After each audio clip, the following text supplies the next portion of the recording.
네, 안녕하세요. 건강한 요일의 앨리스 명지톡 정신건강의학과 이수영입니다.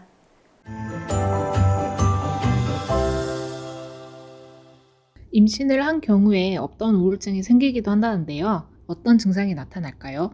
첫 번째는 호르몬의 변화가 굉장히 커요. 갱년기 우울증은 많이 알고 계실 건데요. 그거 못지않게 임신하는 동안의 이 상승과 출산할 때 아이만 빠져나오는 게 아니고 태반도 빠져나오잖아요. 그러면서 이 호르몬이 이렇게 확 8, 90%가 떨어지는데 그 폭이 상당하고, 이 에스트로겐하고 우울증은 연관이 굉장히 많이 돼 있어서 일단 호르몬 변화가 첫 번째로 크고요. 두 번째는 여러 가지 변화가 많이 생기시는데 본인의 직업적인 변화도 생기시고, 이 사회 속에서 관계의 변화도 생기시고, 그리고 뭔가 거동의 자유도 점점 박탈되고, 내 아기 괜찮을까 이런 불안도 계속 있고 하다 보니까 그런 것들이 합쳐져서 우울증이 잘 생길 수 있는 시기로 되어 있습니다. 임신 중에 우울증을 겪게 되는 경우가 있을 텐데 약물 복용이 참 조심스러울 것 같아요. 이때는 어떻게 치료를 하게 되나요?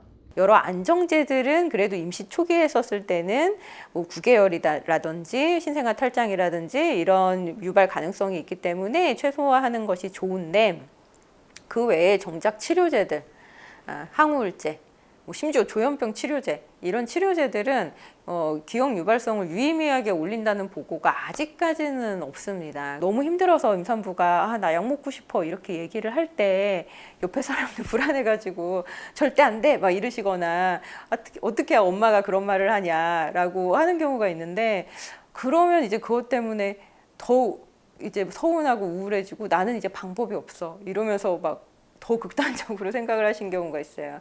그래서 가족들도 약을 먹어라 말아라를 결정하실 필요는 없고요. 왜 약을 먹고 싶은 마음이 드는지를 일단 들어보시면 되고, 그걸 들어봐서 옆에서 도와줄 수 있는 부분이 있으면 도와주시고, 이거 뭔가 정말 심각하다, 우리 선에서 해결하기가 어렵다라고 싶으시면은 병원에 와서 아까 제가 말씀드린 그런 위험과 이익, 뭐 약물 치료를 할지 아니면 다른 치료 어떤 걸 제가 제안 드릴 수 있을지 이런 거를 상담을 하시면 됩니다. 출산 직후에도 우울증이 발생하게 되나요?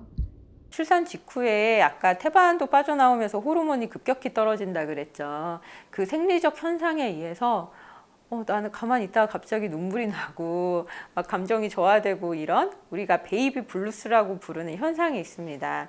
그거는 출산 후 3일에서 길면 7일까지 갈 수도 있는데요.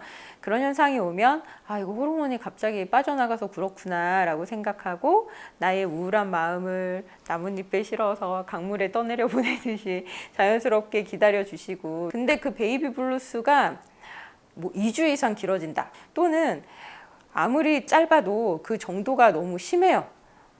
나 뭐 그만 살고 싶다고 하신다든지, 이럴 경우에는 길이와 상관없이 무조건 바로 병원에 오시는 것이 좋습니다. 엄마의 산후 우울증이 아이에게도 영향을 줄 수 있을까요? 우울증의 특징이 에너지가 떨어지고 그러다 보니까 아기한테 반응을 해주기가 어려워요. 그러다 보니까 아기가 배가 고프고 뭔가 기저귀를 갈아줘야 되고 할 때도 반응이 느리고 하다 보면은 예민한 아이가 될 수 있고요. 또 하나는 좀 더 아기가 자랐을 때 우울증이 오면은 엄마가 나한테 왜 반응을 안 해주지? 뭐 엄마가 떠나면 어떡하지? 이런 분리불안처럼 이런 불안의 씨앗이 생길 수 있고, 또 산후우울증하고 ADHD도 관련이 있다 이런 보고들도 있어요. 그래서 이런 정서적인 것이 아이한테도 영향을 줄 수 있기 때문에 우리가 산후우울증이 병은 하나인데 두 사람한테 영향을 주는 병이다, 이래서 또 중요하게 생각합니다. 그러면 산후 우울증에 영향을 주는 원인이 따로 있을까요? 특히 조심해야 되는 사람이 따로 있을지 궁금합니다.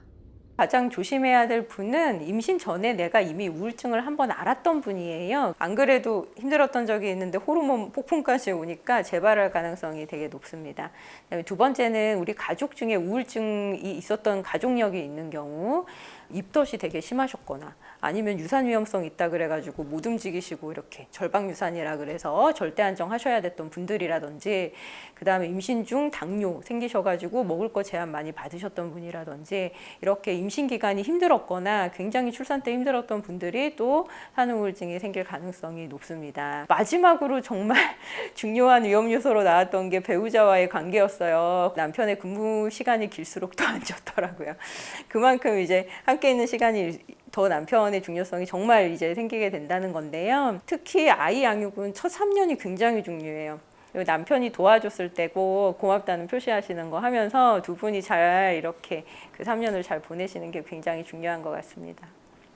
산후우울증을 치료하기 위해서 가족들의 어떤 도움이 필요할까요? 네, 산후우울증은 양상이 좀 급격히 나빠지는 양상인데요. 아기 키우다 보면 일단은 잠을 못 자는데 보통 자기 자던 거에 평균 100시간 정도 수면을 뺏긴다고 조사돼 있거든요. 그래서 못 자는데 멘탈이 버티기가 쉽지가 않죠. 그래서 그것부터 시작을 해서 여러 가지 체력적으로 힘든 거, 뭐 아이 키우다 보면 정말 하나부터 열까지 여러 가지 내가 한 번도 안 해봤던 미션들이 생기는데 그 중에 뭔가 하나의 짐을 덜어주시면 이분에게 이 시기를 잘 넘기는데 큰 도움이 됩니다. 산후우울증을 치료할 때 약을 먹어도 될까요?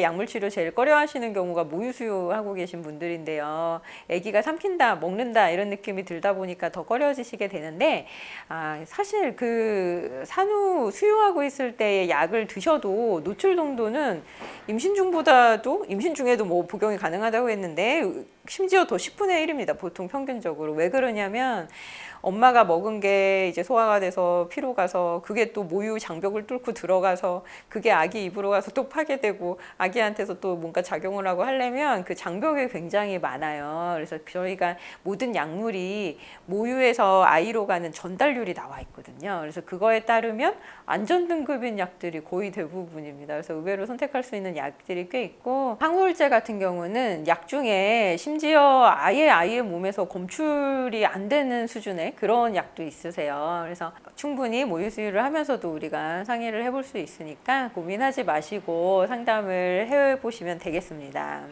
임신 중 또는 산후우울증에 있어서 중요한 사항은 어떤 것들이 있을까요?